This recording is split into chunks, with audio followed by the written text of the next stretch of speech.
بسم اللہ الرحمن الرحیم۔ ناظرین، آج کا پہلا ویلاگ پیج 152۔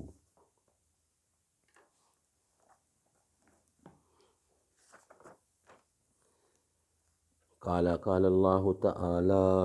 وما آتاکم الرسول فخذوہ وما نہاکم عنہ فانتہوا۔ جو تم کو رسول دیں وہ لے لو، اور جس سے منع کریں اس سے باز آ جاؤ، اس سے رک جاؤ۔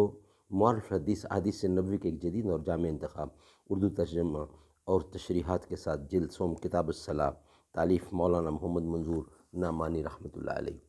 ناظرین، ویلاگ نمبر 1 اور آج کا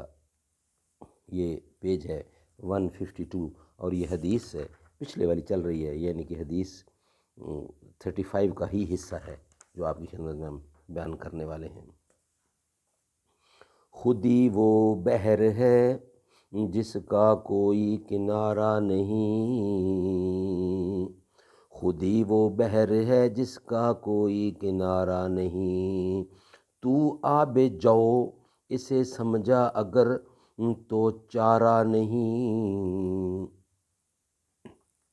اس پوری تفصیل سے یہ بات آسانی سے سمجھ میں آ سکتی ہے کہ رسول اللہ صلی اللہ علیہ وآلہ وسلم نے ان سے شہادت کے کلمات، یعنی شہادت کے کلمے اشہد اللہ الہ الا اللہ اور اشہد ان محمد رسول اللہ مکرر، یعنی بجائے دو دفعہ کہ چار دفعہ کیوں کہلوائے؟ غالباً اس کی وجہ یہ تھی کہ ان کے دل میں اس وقت تک ایمان آیا نہیں تھا، انہوں نے صرف حکم سے مجبور ہو کر اپنے اس وقت تک کے عقیدے کے بالکل خلاف اذان دینی شروع کر دی تھی، اور اذان کے کلمات میں سب سے زیادہ ناگوار ران کو اس وقت شہادت کے یہی دو کلمے تھے، یعنی اشہد اللہ الہ الا اللہ اور اشہد ان محمد رسول اللہ۔ جب ایک دفعہ وہ کہہ چکے تو حضور نے فرمایا ان کلموں کو پھر دوبارہ کہو، اور خوب بلند آواز سے کہو۔ اس عجز کا خیال ہے کہ آپ ان کی زبان سے یہ کلمے کہلوا رہے تھے، اور خود اللہ تعالیٰ کی جانب سے متوجہ تھے کہ وہ ان کلموں کو اپنے اس بندے کے دل میں اتار دے۔ الغرض یہ بات بالکل قریب قیاس ہے کہ اس وقت کی ان کی خاص حالت کی وجہ سے آپ نے شہادت کے یہ کلمے مکرر کہلوائے ہوں، ورنہ کسی صحیح روایت سے یہ معلوم نہیں ہوتا کہ رسول اللہ نے اپنے مستقل مؤذن حضرت بلال کو یہ حکم دیا ہو اور وہ اذان میں شہادت کے یہ کلمے اس طرح چار دفعہ کہتے ہوں۔ اسی طرح عبداللہ بن زید کے خواب کی صحیح روایات میں بھی شہادت کے یہ کلمے دو دفعہ وارد ہوئے ہیں، لیکن اس میں شبہ نہیں کہ ابو مخدردہ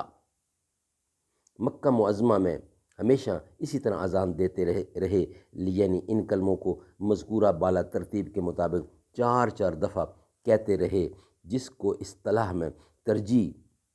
کہتے ہیں، جس کی وجہ غالباً یہ تھی کہ حضور نے جس طرح ان سے اذان کہلوائی تھی اور جس کی برکت سے ان کو دین کی دولت ملی تھی، وہ ایک عاشق کی طرح چاہتے تھے کہ ہو بہو وہی اذان ہمیشہ دیا کریں، ورنہ وہ یہ ضرور جانتے تھے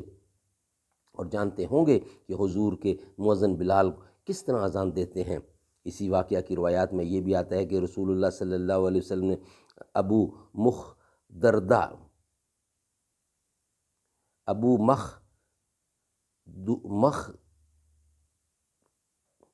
مخدورہ کے سر کے اگلے حصے ناصیہ پر جہاں دست مبارک رکھا تھا، وہ وہاں کے اپنے بالوں کو کبھی کٹواتے نہیں تھے۔ اس عاجز کا خیال ہے کہ ہمیشہ، اور جیسی یہ ان کی ایک عاشقانہ ادا تھی، اسی طرح ان کی ایک اور ادا یہ بھی تھی کہ وہ ہمیشہ ترجیح کے ساتھ اذان کہتے تھے، اور بلا شبہ حضور کو اس کا علم تھا، لیکن حضور نے منع نہیں فرمایا، اس لیے اس کے بھی جواز میں کسی شبہ کی گنجائش نہیں در، اور حقیقت وہی ہے جو حضرت شاہ ولی اللہ نے بیان فرمائی ہے کہ اذان و اقامت کے کلمات کا یہ اختلاف بس مختلف کرہتوں کا سا اختلاف ہے۔ اللہ تعالیٰ سمجھ بوجھ دے۔ انشاءاللہ اب آپ سے ملاقات ہوگی ویلاگ نمبر 2 کے ساتھ۔ ویلاگ نمبر 1 ہمارا کمپلیٹ ہوا۔ در سرکار دیکھوں گا بڑے عرصے سے چاہا ہے، در سرکار دیکھوں گا وہی میرا گزارا ہے، در سرکار دیکھوں گا۔ مبارک ہاتھ سے اپنے وہ دیتے ہیں فقیروں کو، میرا بھی کچھ تو حصہ ہے، در سرکار دیکھوں گا۔ بڑے عرصے سے چاہا ہے، در سرکار دیکھوں گا۔